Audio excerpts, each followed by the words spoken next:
Bengals fans are amazing. They're resilient, they're tough, but they're fun.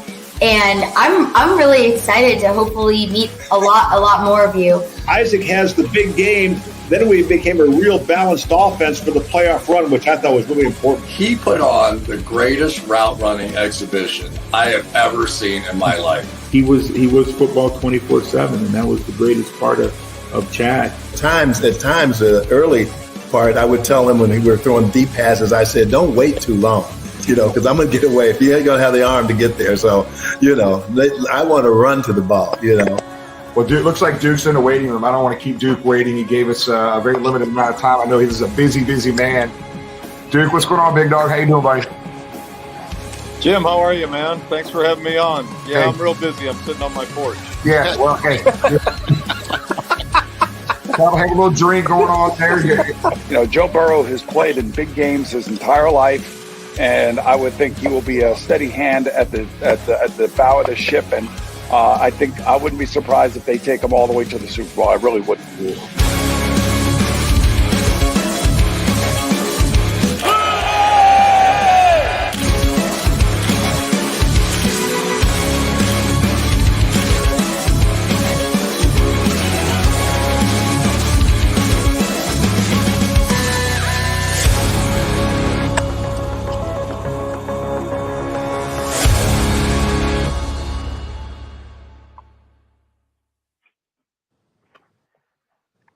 Hello, everyone, and welcome to another episode of Bengal Jim and Friends. Obviously, our folk hero, Bengal Jim, not here tonight, coming back from a fun weekend in Canton that we're going to talk about here in a little bit. Our friend Jamie, Tom, is nowhere to be found. We got a skeleton crew tonight. We'll get through. Everything's fine. We can adapt. We got Caleb here. All Caleb, we're going to be doing Caleb will be doing the producing for us, but great to see everyone. This is our last Sunday show. As we all know, Bengals season kicks off on Friday night, so we'll switch to our traditional Tuesday night time slot at 8 p.m. So we'll give everybody another reminder of that. So again, this will be our last Sunday night show as we go back to our regular season Tuesday night during the season, but a lot to get into tonight. A lot of fun guests. We're just a couple weeks away from the Hall of Fame induction info. We all saw what happened this past weekend in Canton. I think that all made us even more antsy for our deserving Bengals to get in up there. And August 16th, that date's can't come soon enough, and that also coincides with our switch to Tuesday nights. So we're going to change things around a little bit. We are going to have the charity duck race back after a couple week hiatus for a great charity. Tony and Michael will be on talking about another charity that we're very proud to help out. But before we do that, we want to get this special guest on. He has a busy morning, and he took some time out of his schedule to come on before he shuts it down and gets up early and does great work on the radio. So, Tom, do you want to introduce our first guest tonight? Absolutely. Like you said, I think he's at iHeart Cincinnati 22 hours a day, 7 days a week. But for our purposes, he's the host of Cincy 360, one of the hosts, does a fantastic job covering the Bengals. He is Tony Pike's mentor. He is the broadcaster Mo Egger wants to be when he grows up. So we welcome Austin Elmore. Austin, thank you so much for taking time out, because in all seriousness, you get up normally about 3 a.m. every morning to be at the show? Just about 3:30, 3:40 every morning. That's the best introduction I've ever had. So thank you guys so much for having me.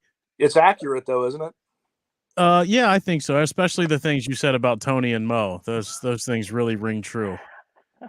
The and friends. Well, no problem. Nicer than the Bengal Jim part sometimes, so we're happy to do the intro for you. Yeah. So Austin, all the excitement of last year, we have to put aside. It's a new year. Last year doesn't help us win one single game, but you've been covering and watching and talking to those in the know. How is your optimism level for our Bengals this year?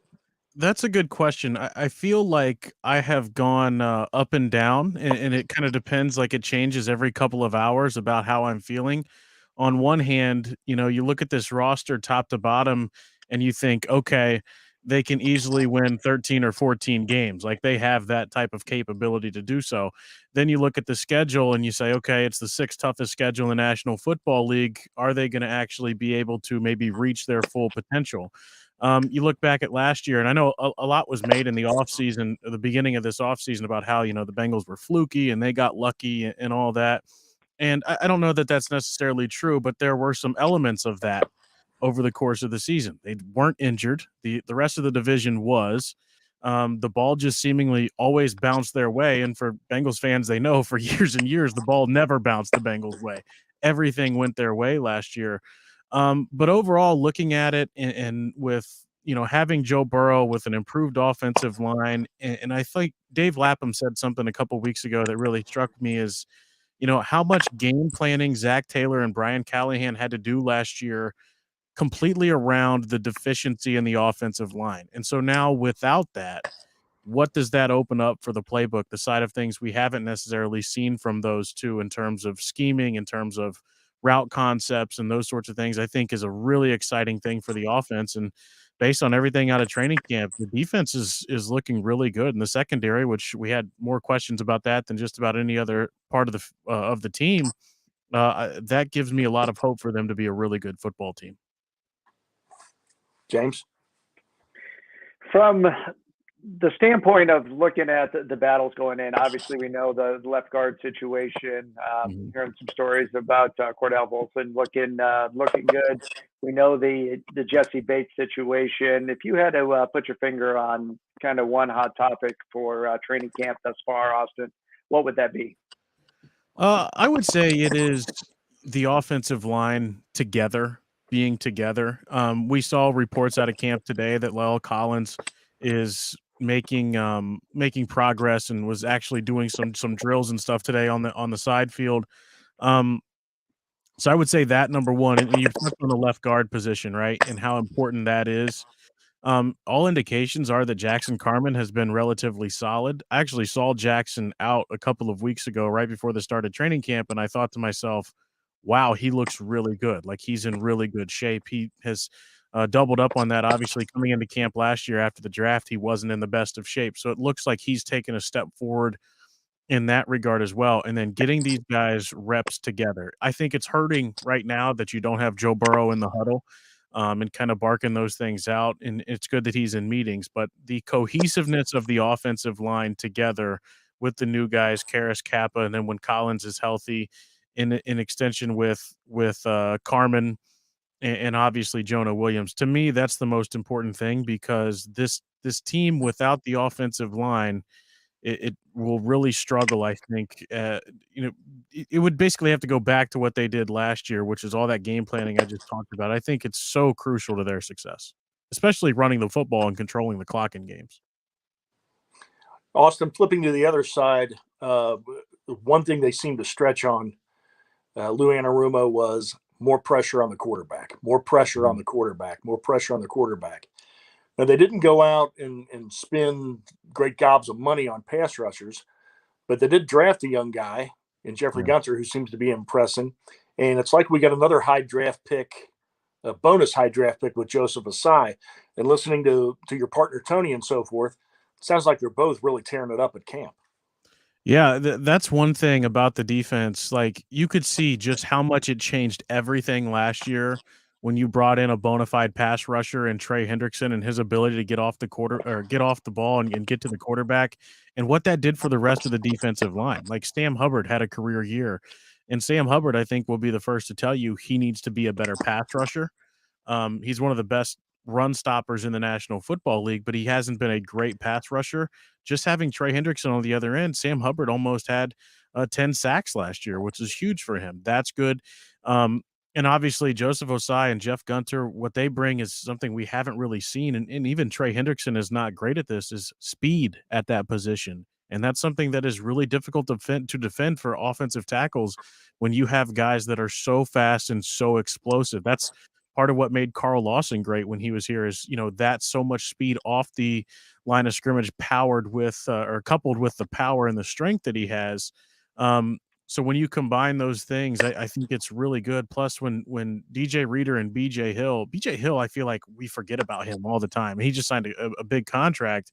He was just a solid player. He got after the passer, and with DJ Reader doing what he does best and kind of just clogging it up and making those lanes for everybody else, like I think that is so critical to the defensive success, and it makes things a lot easier on the back end as well. We're going to make your head a little bit bigger if Tom didn't do that enough at the intro. But the one thing I've been pleasantly pleased with and listening is the coverage you guys are doing now from training camp, as we talked about with Tony, and just seems like more live shows. Now with iHeartRadio, obviously we have a lot of people that watch this show that aren't Cincinnati-based. Go ahead and tell the Bengals fans out there what you guys are doing on a weekly basis, how they can tune in, especially those that aren't local to Cincinnati. Yeah, so we're really excited about kind of where we're at. Cincy 360 is a show that I am on, as you can see behind me, with Tony Pike every day. It is from noon to 3 on ESPN 1530. Right after us is Mo Egger from 3 to 6 on ESPN 1530. So that's 6 hours of live local sports talk radio in the Cincinnati market, which just doesn't exist anywhere else but here. You can listen to us live. You can listen to our podcast, everything through the iHeartRadio app, which is terrific. And you have the ability to talk back, which is a feature that we use a lot in our show. There's a little microphone on there. You can send us quick 30-second messages, that sort of thing. But when it comes to the Bengals, like, we were talking in the offseason, like, we just really want to attack this season because excitement is at an all-time high. And so Tony goes down to training camp every day that practice is open. He reports live on our show. He reports live 3 times on Mo's show. We do the Tony and Mo football show on Mondays after games, and obviously a couple of times this year before games. And we've just been just to the wall Bengals coverage. We have Charlie Goldsmith on our show weekly, who does an excellent job of covering the Bengals for the Cincinnati Enquirer. We just have all sorts of coverage in and out. You get the Zach Taylor weekly press conferences on ESPN 1530, so on and so forth. And then once the season starts, Dan and Lap have their shows, the Bengals Pep Rally show, Bengals Game Plan, all those sorts of things. So yeah, we are just we are filled with Bengals coverage, and we do it every day for 6 hours a day. And we obviously sprinkle a little bit of the other teams in there as well. But we're going to be going really hard as the season continues. Yeah, kudos for you for doing that. Just having that live show, something we haven't had in a while. So as you said, taking advantage of the hype around the Bengals right now is great. We have a lot of fans listening. If you have a question for Austin, feel free to type them in the chat. Caleb will put those up. Tom, go ahead with another question. Yeah, Austin, you mentioned about how the ball bounced the Bengals' ways. And for so many years, as a Bengals fan, we always were looking up at the sky, waiting for that shoe to drop on us. But it seemed like last year there was something unique about that team. And we would always hear the national media, if we would say, well, we had the bad bounces, national media would just say, well, you make your own luck. Look at, or, they almost say our Steelers or our Ravens or the Cowboys, one of the 6 teams that the national media chooses to cover in the NFL. But don't you think this group last year seemed to make their own luck? I mean, yeah, we got a big interception to put us in the AFC Championship game, but that was Jesse Bates and Von Bell making an incredible play. We got the interception against Tennessee, but that was Logan Wilson stepping up with a great play. And it seemed like that all season long. And tying into that, something I would say with the guys every week was, even going into the Super Bowl, I never felt we watched this team play its best game, that we never saw them play a full 60 minutes. They had great games, but a full 60 minutes of kick butt football on both sides of the line. Do you think a year of maturity is going to help that? Oh, absolutely. Yeah. I mean, these guys, with everything that they went through, I mean, you can ask them and they might lie to you and tell you that they expected to be there last year, but nobody expected them to do what they did last year. And so for them to have all that experience under their belt, I think is just so critical for them. And to have a guy like Joe Burrow who is so unbothered by all of that stuff. When things go wrong, Burrow doesn't care. Like he's just going to steady the ship, and there's a lot of faith in him to do that. And not to take a shot at Andy Dalton, or Carson Palmer for that matter, but in years past, I don't know that guys could look around the huddle and feel completely confident that one of those two quarterbacks is going to go win them the game. And you talk about the Super Bowl, the Bengals got the ball back with 1 minute and 23 seconds to go, and I thought to myself, they're going to go win the Super Bowl. Like, that's what I thought was going to happen because Joe Burrow was the quarterback. And, you see that still shot, and you know that they were really about to do it, and they very well could have done it if not for that final play. Um, so, yeah, I think what is most interesting to me about them is that is handling an off season in which, as of late, they've gotten a lot of hype. Now, a lot of people are still picking the Bills, and a lot of people are still picking the Ravens, and that's all fine and good. But a lot of people have been telling them how good they are, how good the Bengals are, and rating their position group, wide receivers, as some of the top in the National Football League. And you got all these people coming to practice, and you got NFL Network at practice, and all these things. You're like, okay, you're getting a lot of attention. How do they respond to that? Do they allow that to be a distraction or not? I think they have a lot of veteran leaders who wouldn't allow that to happen. But that I think is interesting. And when you couple that with the schedule, that second half of the schedule is as tough as any in the National Football League. They have to get off to a quick start. I really, really firmly believe that. So, I've said this on our show, and I know this is not popular, but the Pittsburgh Steelers last year, week 1, went to Buffalo and beat the Buffalo Bills. They had no business winning that game, but they did it. So the Bengals cannot overlook the Pittsburgh Steelers and start looking ahead or reading the press clippings. They're going to have a dogfight week 1 at Paul Brown Stadium. Absolutely. It's never easy. No. One of the hot topics this offseason was the loss of CJ Uzama. We know what he meant from a leadership standpoint, a character standpoint in the Bengals locker room. With that said, we brought in Hayden Hurst, who clippings that I've heard has looked pretty good this preseason, despite not having Joe Burrow throwing the ball. Our question there from listener Greg: if you were a betting man, what percentage would you put Hayden Hurst as a top 10 NFL tight end this year? That's a really good question. I'm going to admittedly say I was wrong on this so far. I remember doing a segment at one point in the offseason saying, why are we getting so excited about Hayden Hurst? Because it's a guy who jumped around and not really done anything. And then so far in camp, he's been spectacular. And he's kind of opened up a different part, I think, from an athletic standpoint, from a speed standpoint, from CJ Uzama, and obviously with the offensive line changes and all that. I think it's interesting. It's tough to say a top 10 tight end because there's a lot of really talented tight ends in the National Football League. And I don't know how much, with those guys, Boyd, Higgins, Chase, and Mixon, that Burrow is going to look Hayden Hurst's way. But if he's winning one-on-ones in the middle of the field, he's going to have those opportunities like left and right because of the respect that is warranted on the outside by those other guys.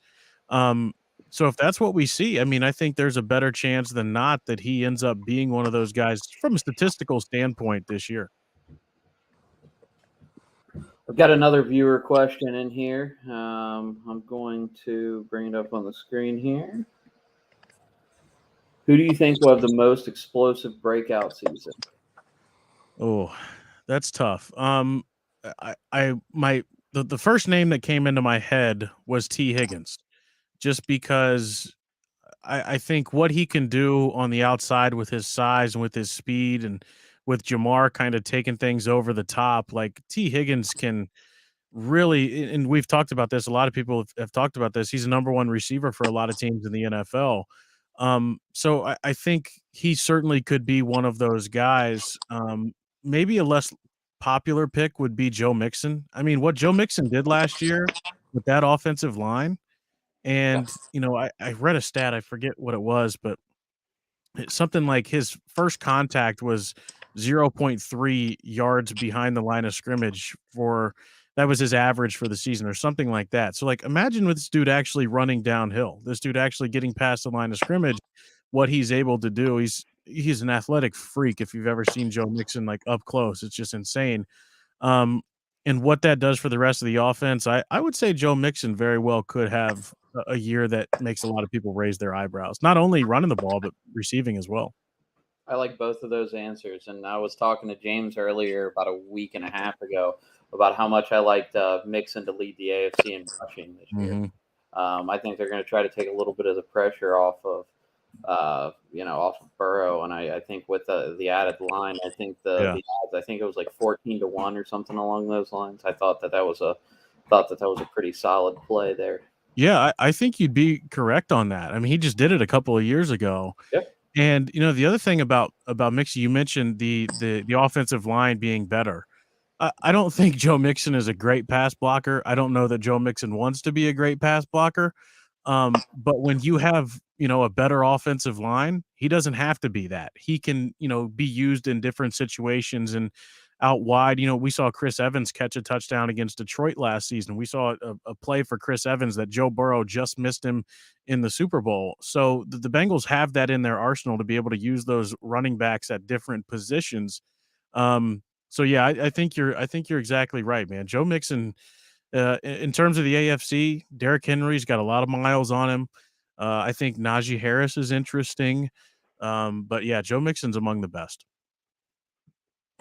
All right, Austin, thank you so much, because we know what ridiculous hours you have to get up at and the ridiculous hours you work. So thank you so much, not just for spending time with us, but the coverage, the objective coverage that you've given the Bengals since you've joined the airwaves there at iHeart Cincinnati. But it's really appreciated, and we hope we can bother you to come on again with us. Well, I look forward to it. I really appreciate you guys having me on. Thank you so much. Austin, take care. Houday. Houday. Thank you, Austin. Appreciate it. So again, crazy schedule there in the media game. And again, if you haven't tuned in and watched what they're doing on 1530, do so from 12 to 6 there. We all know how great Mo has been on the show several times, and just a great asset to Cincinnati radio. But to add that extra coverage now from noon to 3 and to have that live show is something special. And hopefully they'll continue it not only this year, but for a long time to come. So our next guest has been waiting in the waiting room here for a while now, and we want to congratulate him on something first before we bring him on. We all know how instrumental Tony's been to what we do here. It's not just the people that you see on the screen who do a lot of the legwork, not only on the show, but as part of the tailgate. There's so much stuff that's done behind the scenes that people don't get the credit for. And then this past weekend, the Pro Football Ultimate Fan Association does a first-class job with their ceremony of inducting new people into their Hall of Fame. It was a couple years back, truly, Bengal Jim got into that select group.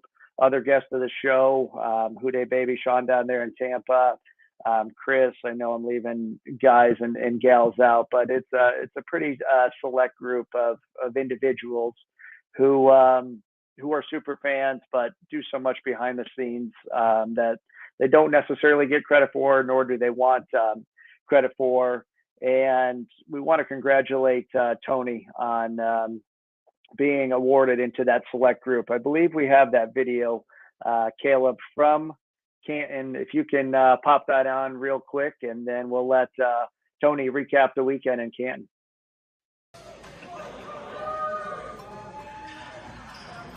Check it out. Cincinnati Bengals, Tony the Tiger.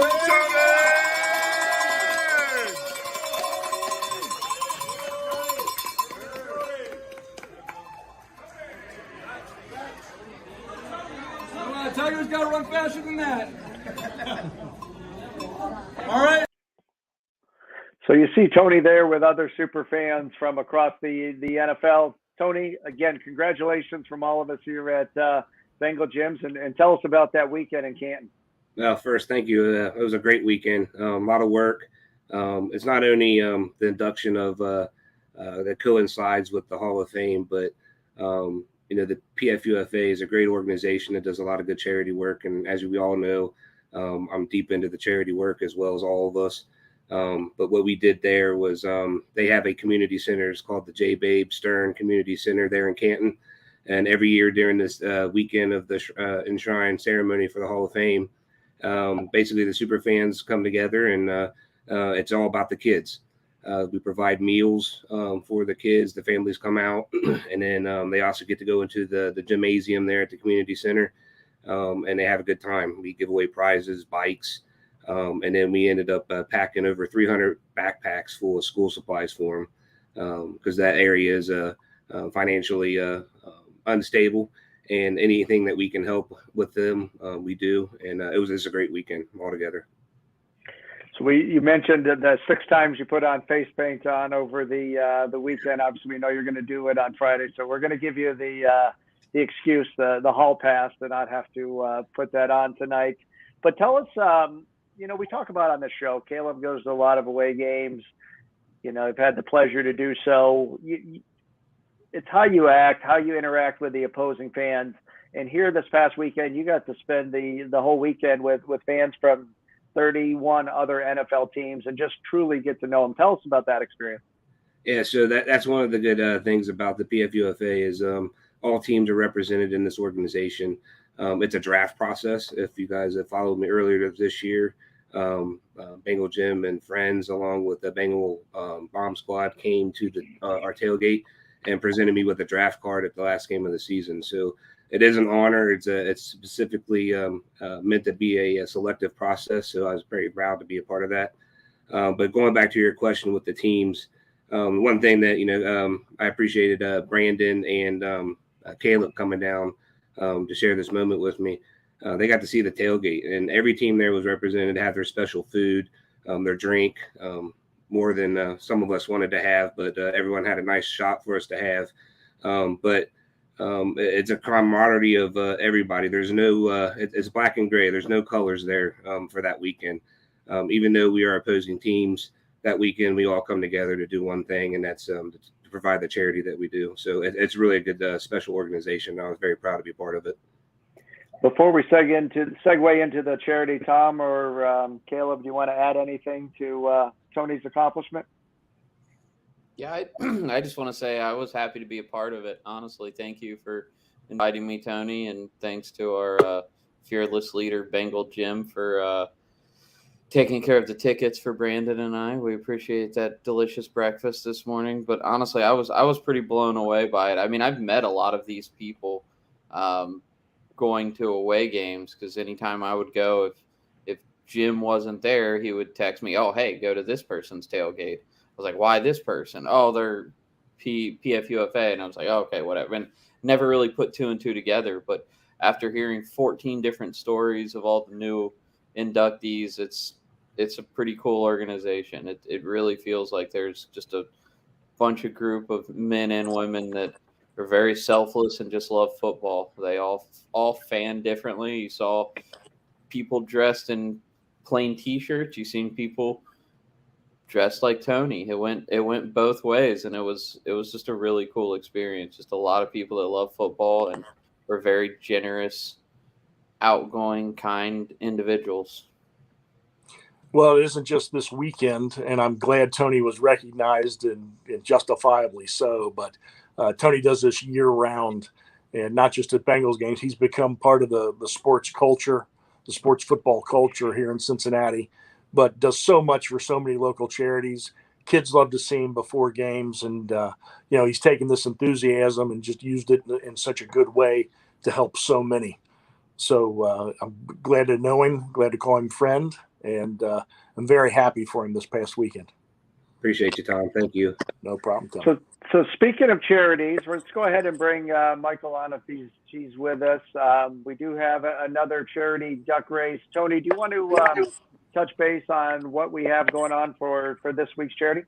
Yeah, so if you guys remember a couple weeks ago when we did the charity, it was just by coincidence, me being out and about and just talking football and talking charities. And this story came about a couple years ago.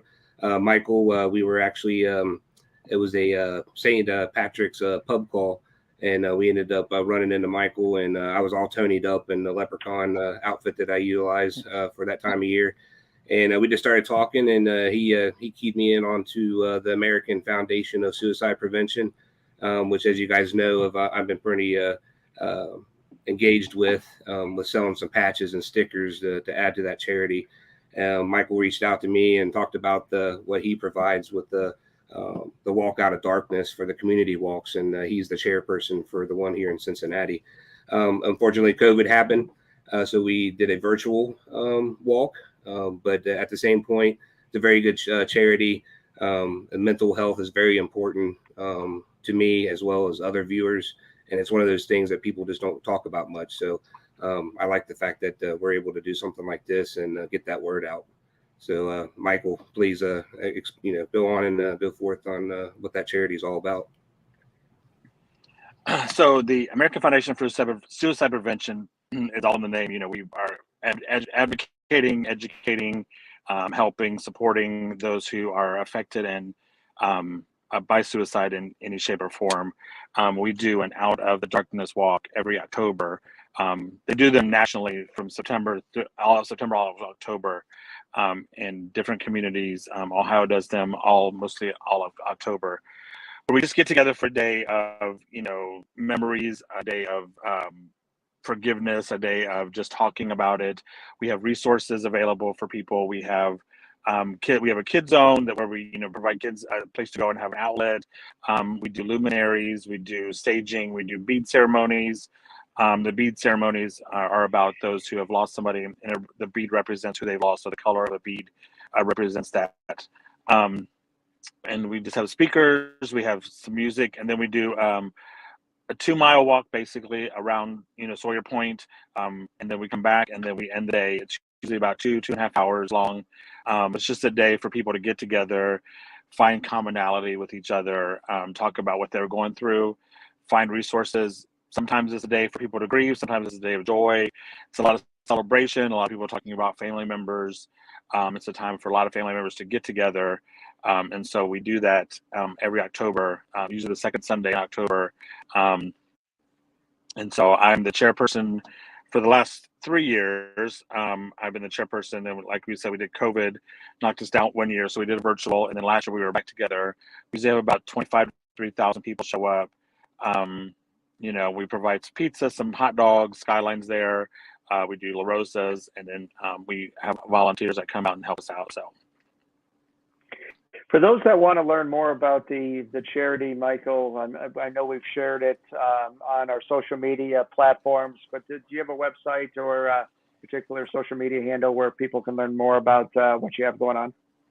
So they can go to AFSP Ohio, they can go to AFSP Cincinnati, they can just do Cincinnati Out of the Darkness walk, and it'll bring them all to the webpage that talks about all of that.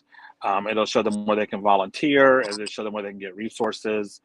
If they want to get merchandise, if they've been affected by it some way, if they want to buy t-shirts or socks or leggings or anything like that, they can also buy that kind of stuff.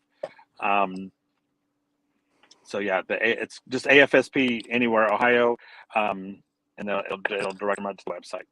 And there's also a bunch of Facebook pages too. So.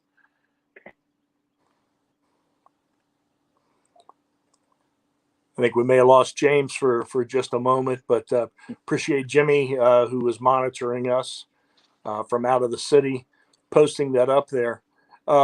Michael, with everything you've done, do you constantly, the people that you guys help, are you in touch with them, constantly? Is this just, something that they always have somebody to talk to you and reach out to?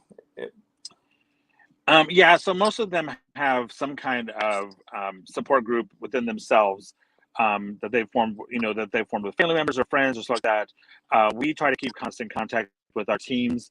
So like I get a team list of emails, whatever, and so I'll message them just throughout the year, just say, hey, what's going on? I hope you guys are doing well. If you need stuff, we have a storage unit full of resources. Sometimes people are like, I don't know who to talk to now. I got this going on, or I have a friend who's dealing with it now. Where can I get them some stuff? And so we're always available in that aspect. We also have a Survivors Day in November. So it's a National Survivors Day that we have, that people come together who, want to share their stories and all that kind of stuff. So that's a little bit more intimate group of people that do that. So, but yeah, throughout the year, we try to keep in contact with them of some sort in some way. Thank you, Michael. Can you guys hear me okay? I apologize Yes. for Yeah. the internet. You're good. Bleep. Okay. Well, thank you, Michael. And again, thank you, Tony, for all the work you do behind the scenes here and bringing this charity to Bengals fans and letting them know that that this exists. Certainly, suicide's a terrible, terrible situation that we hope nobody ever has to deal with from a family member or friend. But unfortunately, with COVID, and Michael can probably attest to this, those numbers I think rose during the last 2 to 3 years. So this will give people a place to reach out. There's always outlets for those that are going through troubles. And again, we appreciate Michael for what he does, and Tony for bringing it to our attention. So with that said, we had a lot of people that purchased ducks. We're going to go ahead and get to our famous duck race. Again, 100% of the proceeds go to the suicide prevention. And let's go ahead and get this started. And as always, Tom, you get to do the play-by-play. Thank you, James. Let me get this up on the screen here. Hold on one second. Let me see. How's that? There we are. See the ducks? All right, let's give it a go here. 1, 2, 3, and maybe we off. Let's see. Gates are stuck. What? There we are. And they're off. Underneath the 275 bridge at Kellogg, they race down. Looks like the pirate duck is doing pretty well early. Plain duck is taking a little bit of a lead, but you never want to be in the lead early. Like that, they keep racing down through the east end, coming down past Eli's, past the park. And Checkered Duck is actually pulling away a little bit. Craig Johnson's duck looking very good and very strong. Doesn't look like anybody has an answer for him as they race by Montgomery. And he's fading though. He may have pulled something.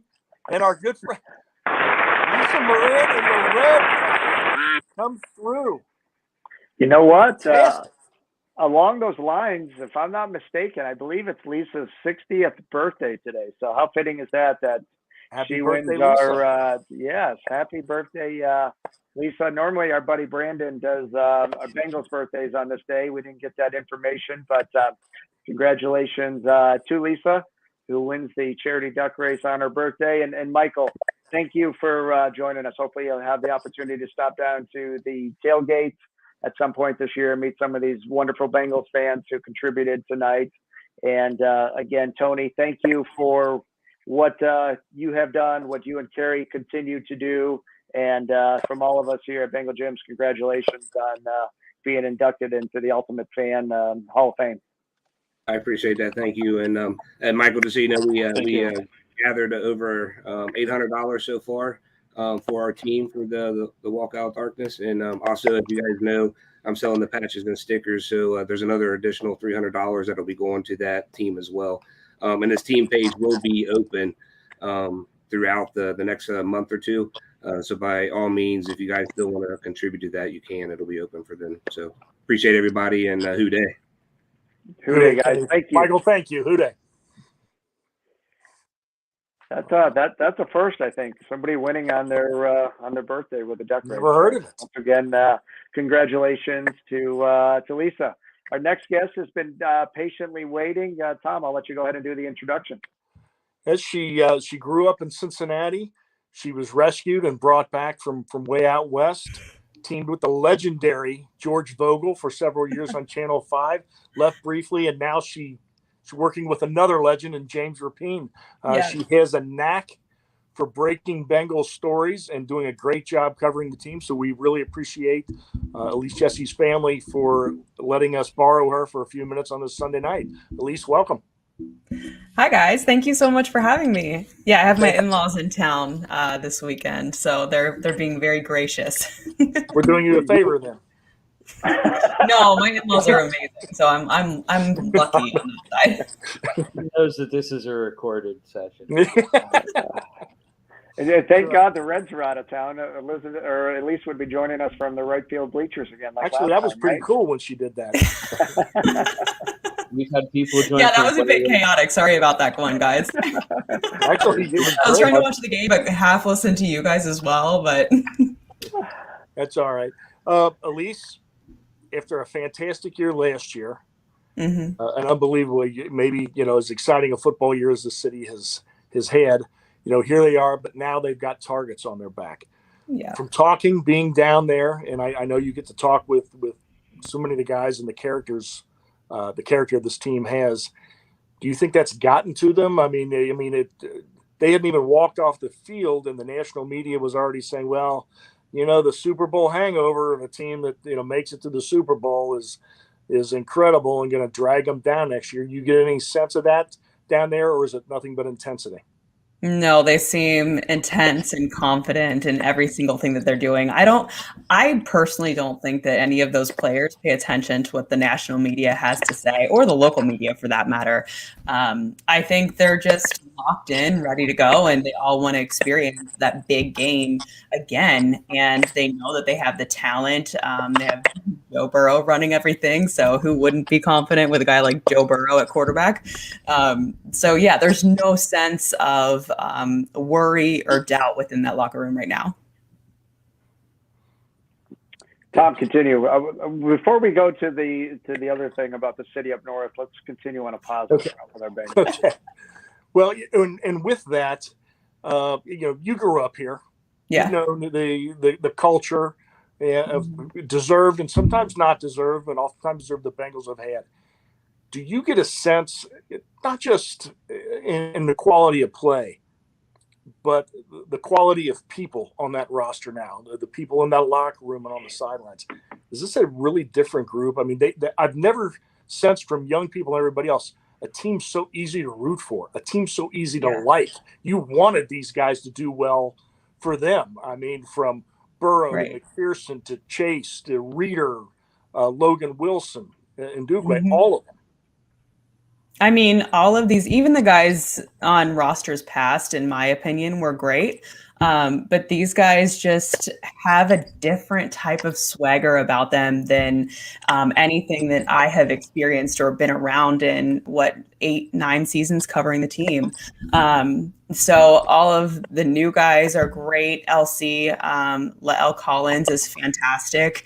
Such a great human being. I had a great conversation with him a few weeks ago, and all he could talk about were his kids.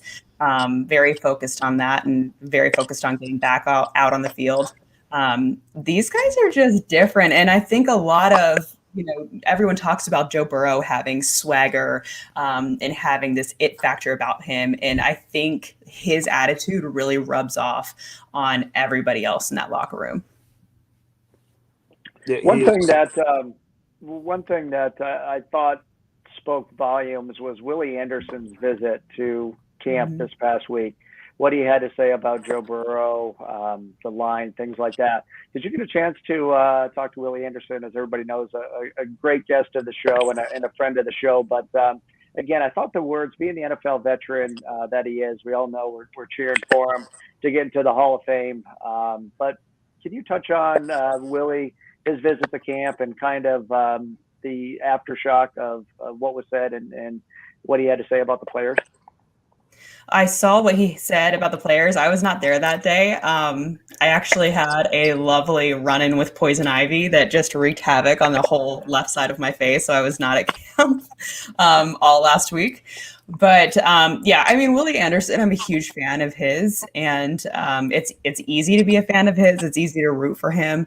And when you have a player a guy who's played the game and knows what it takes to be successful in this league, knows the type of attitudes that win in this league. I think his opinion matters more than, a talking head on TV, because he's been there, he's experienced it, he's experienced success, and he knows exactly what to look for as far as team chemistry goes, as far as, how a team is gelling, if they're going to be successful or not, if they have the right types of dudes on that roster, the right talent.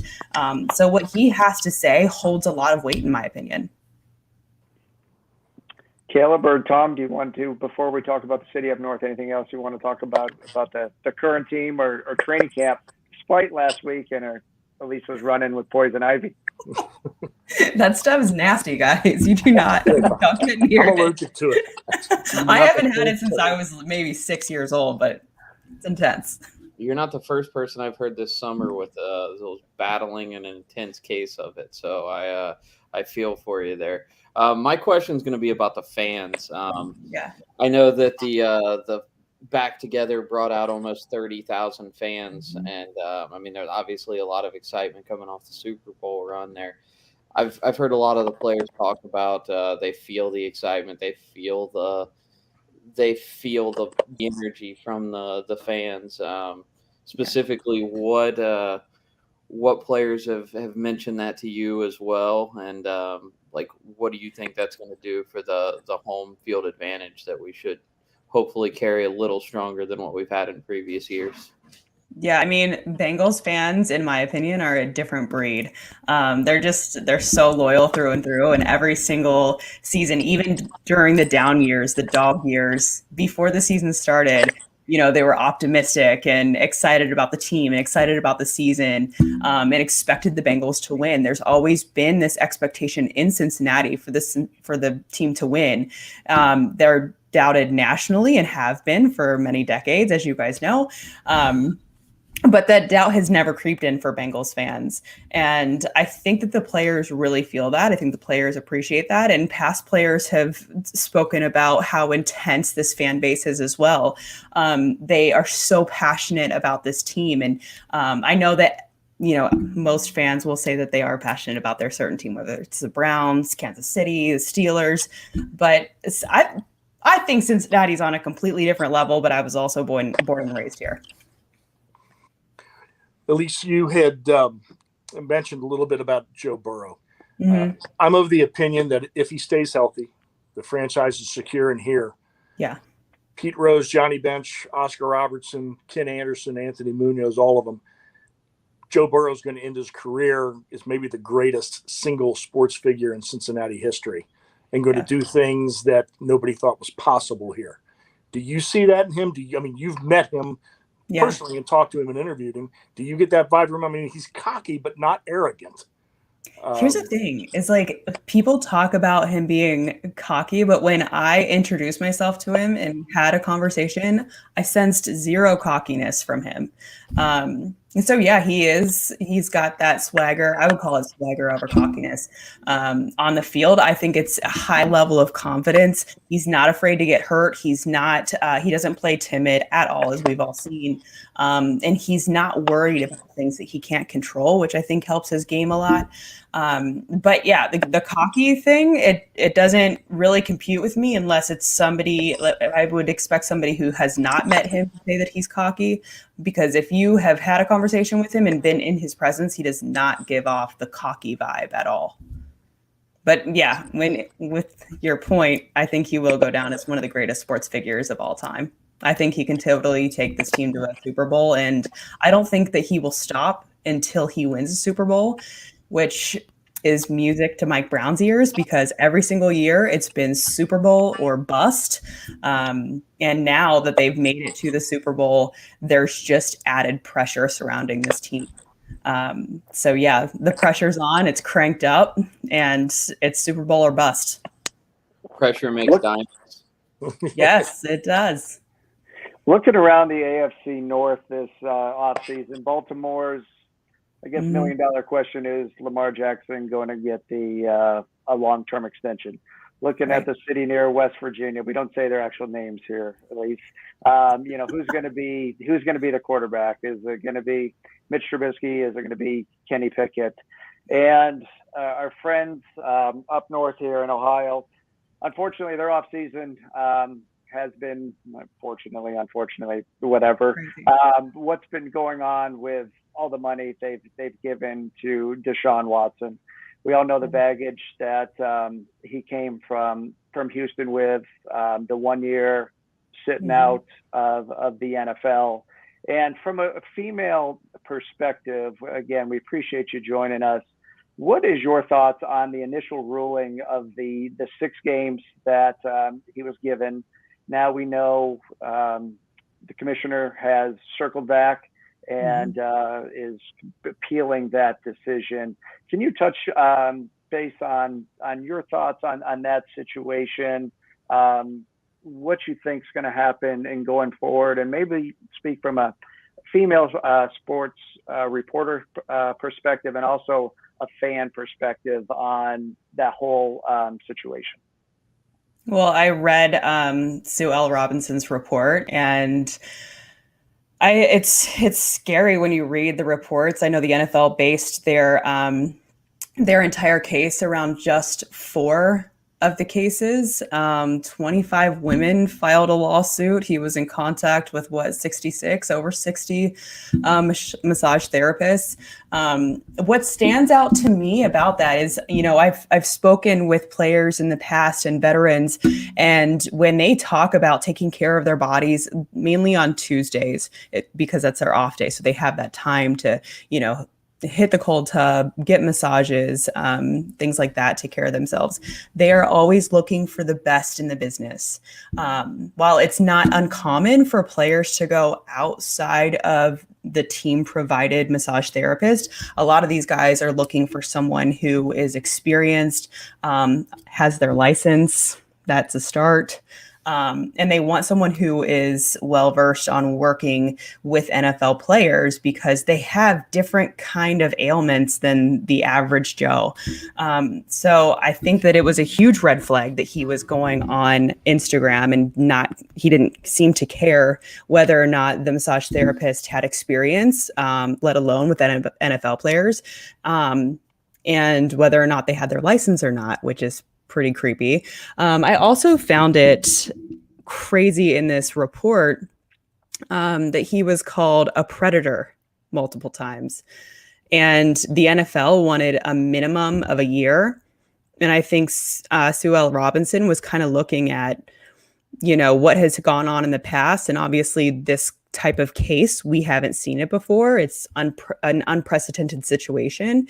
And so she gives 6 games, and that obviously allowed the NFL to come in and fix that whole situation and essentially tell all NFL players that, no, if you're going to be a predator and be a danger to another human in society, which is what she wrote about in her report, 6 games is not going to cut it. You're going to pay a lot more than that. And I know the NFL also wanted to have some stipulations for Deshaun Watson on him returning to the league. I'm interested to see how this next ruling is going to come out. But I think the NFL did the right thing. Obviously, they were facing a potential lawsuit from the NFLPA. They agreed on this process in 2020 because the NFLPA didn't want Roger Goodell to be deciding on things like this. But yeah, a lot of it is still up in the air. And, if the NFLPA decides to file a restraining order, Deshaun Watson could start week 1, which is crazy to me. So we could have a quote predator going up against a predator on October 31st. We see the suspension. A lot of people are questioning. Certainly, it's not enough. You dove into the weeds a little bit deeper there on some of the stuff that I bet you a lot of the fans out there haven't read in the report. We look at the suspension that Calvin Ridley got for gambling for 1 year, and people are like, he gambled. Yeah. That's nowhere near as bad as the malice that Deshaun has done for 26 victims, potentially more. From the media perspective, are you surprised that it was only 6 games and prior to that decision, what did you think was going to happen? I thought that he would get a year suspension. I was very surprised by 6 games. I think everyone can agree that 6 games is not enough. But yeah, I thought that it would be a lot longer, and I thought that she would put in place that a stipulation for him in order to climb back and get into the league again. He would have to meet certain criteria for that. But yeah, I mean, obviously that didn't happen. And Roger Goodell made sure that the NFL was going to react appropriately. And I think they had a few days to gauge what the fan reaction was going to be.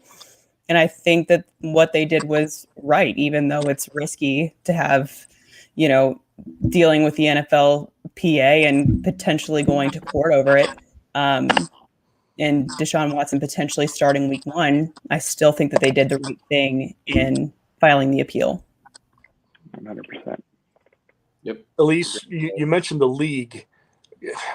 I mean, do you think whether to win, lose, anything else, how much pressure is on the NFL to do the right thing? I do get a sense they do want the right thing to happen, but certainly after 6 games, I don't know if they hit the panic button.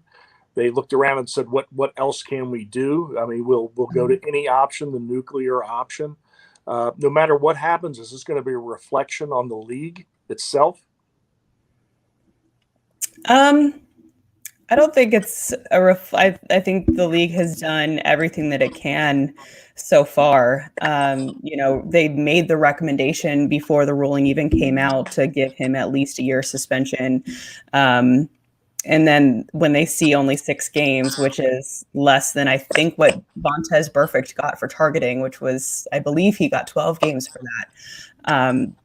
And making it, I mean, they're opening it back up. I mean, they could have accepted the 6 games. They could have been done with the process. Everyone could have been done with the process. Deshaun Watson could have accepted the 6 games, and they could have moved on with the rest of the season. The Browns no longer have to answer questions about this because it's done. It's over. It's 6 games. Move on. But the league said no. We're gonna continue to make sure that this plays out until he gets a suspension, a ruling that is appropriate for his behavior, which is something that I have never heard of until this scenario, and I'm sure the league has never heard of either. I agree. So, well, Elise, thank you so much. Thank your in-laws and your family. I will. For squeezing us in. Hopefully, it's going to be hot again this week, but hopefully the poison ivy has died down enough that you can get back down to camp and be at the game Friday night. But we greatly appreciate it, and we hope we can bother you again during the season to come back on with us. Absolutely. Thank you guys so much. I appreciate it. Thank you so much. You, Elise. We appreciate it. Bengal Jim signed in and said, "Hooday from Lake Norris." So you got to thank you even from Bengal Jim. There you go. Nice. Thank you. We appreciate that. And, again, that the Deshaun Watson situation is a hot topic, not only because the Bengals are in the AFC North, but across the NFL. I think she put it right. You look at Vontaze Burfict suspension. I mentioned Calvin Ridley's. People have got more time off for less of a crime, certainly against women. You think about the things that the NFL does for women, how much they've reached out to get women more involved in the NFL. And I think that 6-game sentence, I think Roger Goodell, to his credit, we know there's a lot of people that either love or hate him, and there's no in between. So I think he's doing the right thing here and pushing for more. I think deep down inside, the city up north knew that they were probably looking at a year. Look how they structured the contract. Look who they brought in to play quarterback. I think they knew Baker was done. They were going to get him out of the way, but I think they knew what was going on as well. So again, thank you to for her for speaking the truth, from speaking from a women's perspective on what she was seeing, not only behind the scenes from a reporter standpoint, but speaking as a female fan in the game and talking about that. So and Tom, thank you for lining up all of our guests tonight. We appreciate that. I see somebody waiting in the waiting room. He was been off camera. He's got his tank top on. He's all ready for tank top there he Tuesday is. when Look we at that. return August 16th. And what is up with that look? I'm just hanging out here at Lake Norris. Yeah, good way to rub it in there, Bengal Jim. I love how Bengal Jim's logged into the Cincy Jungle page and he's commenting at Cincy Jungle. Not even on his own account. You know what though? Kudos for getting that done. We know it's been a struggle the last couple of weeks to get our friends from Cincy Jungle on and be able to post to that page. So thank you to Anthony and his help and all the guys there that have put that together. And of course, our friends from Jungle Nation. We're excited about that. And now I think we're officially ready to go. Sun's out, guns out. Boy, you got your Jamie. I don't know what it is about Jamie, but Jamie just has like the biggest fan club out of. Well, I'm Canadian, man. Canadians are friendly. We're peacekeepers. Sorry, I couldn't come on earlier, guys. I had a work thing here at the hall, so I just the day job will get in the way of everything else. So yeah, so no problem. I want to at least pop on and say hi. Did we do the thing for Tony yet? Yeah. I wanted to come on and say congratulations to Tony. He's watching. He also piped in that he had poison ivy this week and tough through it. So feel free. We'll let you go first in the conclusion and do the wrap up. What you want here. Yeah. Hey, great show. Happy to be part of it. Was really good from start to finish. No idea. I just caught the end of it, but I want to come on and say congratulations to Tony and you can't skip leg day if you don't go to the gym. Hey, one question, Jamie. Are you able to watch the preseason game Friday night? Do you have a way to watch that? Yeah, because I have the zone up here. I don't know if you guys get the zone down there, but they got the rights for all the football, so I get to watch the. I'm not a big preseason guy, but I'm going to tune in, and then I'm down for the home opener. So I'm down for September 11th for sure, and I'm down for Week 4 against the Dolphins for sure. Everything else is kind of up in the air right now, but yeah. All right, Caleb. Well, we're excited to have you as always. You got your own little personal fan club, and I personally adore it. There's like 3 people, dude. Don't worry about it. But they're a loyal 3. But those 3 comment a lot, and we appreciate that. So, no, I want to go on Tony's bandwagon again and mention how awesome the weekend was. It seemed like everyone we came in contact with when we said we knew Tony, they were, wow, you guys are lucky to know Tony. Like everyone that we knew that met him elsewhere seemed to absolutely adore Tony. I mean, we said we knew Bengal Jim, and they're like, so it kind of worked out better. Tony was a good balancing act there for us, but no, I mean, every person we ran into this weekend was great. It was an awesome experience, and I was just happy to be a part of it. Ready for the preseason game on Friday. Glad to be moving the schedule to Tuesdays because that means it is football season. Ready to go. Tom? That it is.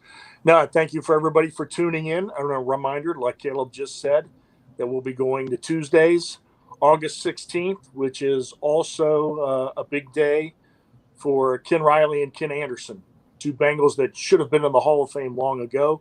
We'll find out if the senior committee is smart enough this year to do the right thing. They have 3 nominees. They have 12 to pick from. Both Ken Anderson and Ken Riley are there. So everybody, if you're on social media, please keep the buzz going for these 2 guys. Work for them. They more than deserve it. And, and they need us. So we've had several different voters say it means nothing. And we've had others say, the buzz does mean something. So please keep it going for the 2 of them. We'll monitor the team this week. Joe Burrow's getting healthier by the day, and we'll get to see some guys Friday night. And remember, no matter what the score is Friday night, the definition of a successful preseason game is nobody got hurt. So let's hope for that. and go from there. And I'm guessing August 16th we'll be back to full strength with our fearless leader, who is somewhere in Tennessee. Hopefully he's all right. But James, you want to take us out? Thank you, Tom. And again, thank you again for arranging our guest tonight. We appreciate that lineup. And again, from Austin, again, if you haven't tuned in to ESPN 1530, tune in. I see Matt Hardy from Louisiana joined in. So if you're like Matt and you live out of state, go to the iHeartRadio app, type in ESPN 1530, noon to 6 p.m. Eastern, full of Bengals coverage. So congrats to ESPN 1530 and doing that. A live show, as Austin said, they pipe in from training camp a couple times a day with Tony Pike down there. So that's pretty cool. We do now have a graphic of our shirt, the Untamed shirt that our friends from Cincy Jungle unleashed. And it's pretty cool. So if you're out of town, you can go to BengalGym.com and order that shirt. We didn't have a picture of it last week for the show. We also have our traditional shirts here, the Big Burrow. Thank you to our friend Craig Johnson, our football show, and of course the koozies are on there. And if I'm not mistaken, there is a special right now. If you buy a T-shirt, you get a complimentary koozie. So again, go to BengalGym.com. It'll take you to the Cincy Shirts website, and you can order them. Or if you're in town, maybe you're in town Friday night for the preseason game, walking around, need something to do, stop on down to Cincy Shirts and pick up one of those. James, I apologize. I'm getting a text from someone, so I'm asking for a friend. How much extra is it if you get one of our T-shirts with the sleeves already cut off? Do they fall off when you flex, or are they cut off? Because I've heard both things could happen. He's asking cut off. He's too shy to ask himself. You're so full of it. You're so full of it. Listen, what I'm looking forward to doing when I come down is I'm going to walk in the Cincy Shirts with Tom, and we're going to go and buy our T-shirt together with our faces on it. And I can't wait for that person to go, "Oh my God, Tom, is that you on this shirt?" I had somebody actually walk up and ask if I would sign it, and they wanted me to sign you. They wanted you. So, you're so full of it. We are going to have that autograph table, we've had for guests in the past when they've come down. We're going to have that set up this year, Jamie. Nobody's going to want anybody else's autographs. So we'll have that there for you. You can autograph those shirts, and we will have those shirts available to you. I will say I've never bought a shirt with my own face on it before. I'm looking forward to it. We've got Lake Norris chiming in as a reminder. 100% of proceeds go to the Ken Anderson Alliance Foundation. Not a portion, 100%. We make $0 and 0 cents on anything sold. It is despite the name, image, and likeness of the bottom two stars on this show, they get 0 from it. Unlike the aspiring college, I can attest. I'm receiving absolutely nothing. They've both offered to pay extra to get their picture altered, so they're actually. Tom actually offered money to have his redone, I think, but yeah, I did. Princess Lee. I got Princess Leia and Mr. Peanut on that shirt. Yes. You know what? It's for charity. That's the beauty. That's of it what all, I said. It is for that's charity. That's the beauty of it all. It's 100% charity. Happy to do it. All right, we're 8 minutes over our hard stop time for tonight, but well worth it. Thank you for Michael from Suicide Prevention, another great charity that we had the privilege of helping out tonight. Thank you for Tony for facilitating that. One last thing, I think we have a spot or two left in our fantasy football draft for this year. If you want to get in, send a direct message on the Facebook page. I monitor that one, first person or two. Let me check how many spots we have left. A portion of that, not a portion, 100% of the proceeds of that go to charity. Last year, AJ from Rochester won that. Got a customized Icky Woods autographed jersey. So we'll do another charity. We haven't announced that yet this year, which charity it's going to be, but 100% of the proceeds from that will go to charity. And as always, thank you, gentlemen, for a great show. again, next Tuesday, or not next Tuesday, Tuesday the 16th, we'll be back live 8 p.m. as we kick off our Tuesday nights on season 3. So thank you, everyone. Stay safe out there. We hope to, despite being a preseason game, if you're in Cincy, come on down. Congratulations to Lisa for winning the duck race, and a happy birthday to her. And we'll see you down at the tailgate in Lot E on Friday night. Good day, everybody. Who day? Good day.